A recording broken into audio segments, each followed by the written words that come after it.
Usually हम इंसान अपने आप को एक सिंगल एंटिटी की तरह देखते हैं जो प्रेजेंट में एग्जिस्ट करती है, पर एक हायर लेवल ऑफ एनालिसिस पर हम सिर्फ वही नहीं है जो हम अभी दिख रहे हैं, बल्कि हम एक ऐसी चीज हैं जो अपने पैदा होने से लेकर अब तक कॉन्स्टेंटली चेंज होती आई है और हमारे आगे हमारा हर वो नया वर्जन खड़ा है जिसको रियलिटी बनाने की पोटेंशियल हमारे अंदर पहले से मौजूद है। यानी एक इंसान स्पेस टाइम कंटिन्यूम में फ्रेम बाय फ्रेम चलती एक मूवी की तरह है। इस मूवी की शुरुआत और कई स्पेसिफिक थीम्स पहले से ही लिखे होते हैं और ये हमारे कंट्रोल से बाहर होते हैं, लेकिन हम इस मूवी में किस तरह की डिटेल्स डालकर स्टोरी को कैसा प्लॉट और कैसी एंडिंग देते हैं वो हमारे ऊपर है। हम हर समय अपनी फाइनल फॉर्म के कांटेक्ट में होते हैं अपनी इंट्यूशन और अपने इंटरेस्ट्स के थ्रू। ये idea Swiss psychiatrist Carl Jung ने अपनी बुक मेमोरीज, ड्रीम्स, रिफ्लेक्शंस में डिस्कस करा है, जिसे बोलते हैं सर्कमएम्बुलेशन। और नॉर्मल सेंस में सर्कमएम्बुलेट करने का मतलब होता है किसी पवित्र चीज की परिक्रमा करना, और हमारी पर्सनल डेवलपमेंट के केस में युंग बोलते हैं कि हमारी स्टोरी में या तो हम एक हीरो बनते हैं या फिर एक अनफुलफिल्ड इंसान जो कभी भी अपनी कॉलिंग और अपनी डेस्टिनेशन की आवाज नहीं सुन पाता और उस पर सफिशिएंट एक्शन नहीं ले पाता। लेकिन अगर हम कॉन्शियसली ये डिसाइड करें कि हमें एक हीरोइक लाइफ जीनी है और हम भी अपनी हाईएस्ट पोटेंशियल तक पहुंचना चाहते हैं, तो हमारा ये फ्यूचर सेल्फ जो कि पोटेंशियल से भरा पड़ा है, ये हमारे प्रेजेंट में आता है और मोमेंट टू मोमेंट हमें उन चीजों में इंटरेस्टेड बनाता है जो हमें हमारी मैक्सिमम ग्रोथ तक लेकर जा सकती हैं या फिर हमें वहां तक पहुंचने के लिए गाइड कर सकती हैं। यानी उन चीजों का पीछा करना जो आपके इंटरेस्ट को ग्रिप करती हैं, उनमें एक एक्चुअल बेनिफिट छिपा होता है। हाउएवर कई बार हमें काफी और चीजों में इंटरेस्ट आने लगता है जो सिर्फ हमें शॉर्ट टर्म के लिए मिलती हैं और वो बस हमें एक छोटा लेसन देने के लिए आती हैं। ये तब होता है जब हमें हमारा हाईएस्ट वर्जन नहीं बल्कि अपने एक ऐसे पोटेंशियल सेल्फ की रियलाइजेशन होती है जो कि बस नियर फ्यूचर में एग्जिस्ट करता है, और जस्ट बिकॉज ये वर्जन आपकी हाईएस्ट पोटेंशियल का एक बहुत छोटा सा फ्रैक्शन होता है, ये ना तो उतना इवॉल्व होता है और ना ही ये आपको ये बता सकता है कि आप कौन सा काम जिंदगी भर कर सकते हो। यही रीजन है कि क्यों बहुत से लोग इस बात को सोचकर कंफ्यूज होते रहते हैं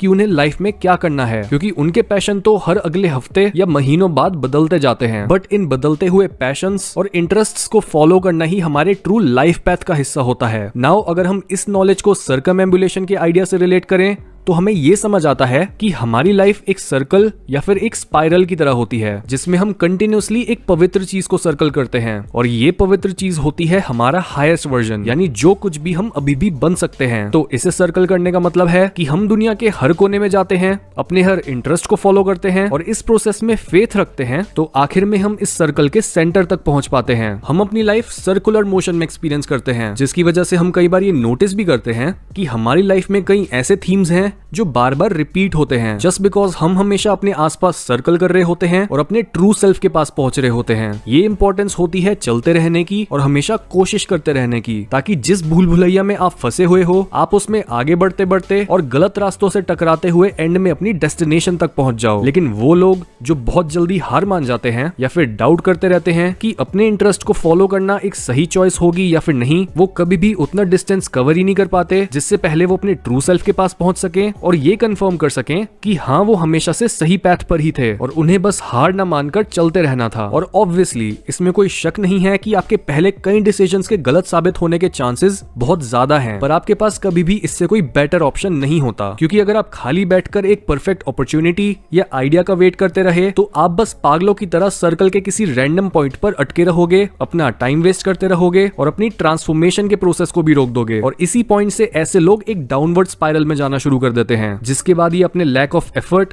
कावर्डिस और लैक ऑफ परसिस्टेंस को अपनी बुरी किस्मत डिक्लेयर कर देते हैं। इस तरह से बहुत से लोग जो अपने हायर सेल्फ के साथ अपना कनेक्शन खो देते हैं, वो अपने अंदर खुद के लिए कड़वाहट भर लेते हैं और अपनी पोटेंशियल तक ना पहुंचने के लिए वो खुद के साथ साथ अपने घर वालों को भी टॉर्चर करते हैं और अपनी इस एम्प्टीनेस को मटेरियल पोजेशंस, अल्कोहल और ड्रग्स से भरने की कोशिश करते हैं, या फिर अपने फ्रेंड्स या फैमिली के ऊपर एक सेंस ऑफ कंट्रोल और पावर हासिल करने की कोशिश करते हैं, जस्ट बिकॉज कोई पर्पस ना होने की वजह से वो खुद पावरलेस फील करते हैं। इस तरह से अपनी बुरी आदतों और नेक इरादों के बीच होती लड़ाई में आपका काम होता है अपने उन पार्ट्स को जलकर मरने देना जो अब आपके काम के नहीं हैं और वो आपके फॉरवर्ड मोमेंटम में बाधाएं डाल रहे हैं। American existential psychologist Rollo May अपनी book man's search for himself में बोलते हैं कि एक इंसान के किसी एटीट्यूड या नीड का मरना किसी नई चीज के पैदा होने को सिंबलाइज कर सकता है, क्योंकि ये नेचुरल लॉ ऑफ ग्रोथ है जो सिर्फ इंसानों पर नहीं बल्कि हर चीज पर लागू होता है। एक इंसान अपनी किसी बुरी हैबिट डिपेंडेंसी या रिजिडिटी को मारने की चॉइस ले सकता है, और उसके इस हिस्से की मौत के साथ ही उसकी अवेयरनेस भी नई हाइट्स तक पहुंच चुकी होती है और उसकी ग्रोथ की पोटेंशियल भी। अपने बुरे पार्ट्स को मरने देना ताकि आप अपने नए और बेहतर हिस्सों को जन्म दे सको, ये आइडिया काफी अच्छे से दिखाया गया है ग्रीक मिथोलॉजिकल क्रीचर फीनिक्स के थ्रू। फीनिक्स एक मैजिकल बर्ड होता है जो काफी पावरफुल क्रीचर होता है। उसके आंसुओं में किसी को भी हील करने की ताकत होती है और वो एक तरह से अमर होता है, क्योंकि एक फीनिक्स जब भी मर रहा होता है तब वो अपनी ही आग में जलता है और फिर उसी राख में से फिर से पैदा होता है। ये डेथ और रीबर्थ जिंदगी की एक नई साइकिल और हमारी ट्रांसफॉर्मेशन को रिप्रेजेंट करते हैं। इसलिए अगर आप भी अपने आप को ट्रांसफॉर्म करना चाहते हो तो अपनी वीक और बहाने बनाने वाली मेंटल स्टेट से बाहर निकलो और उस गोल की तरफ चलना शुरू करो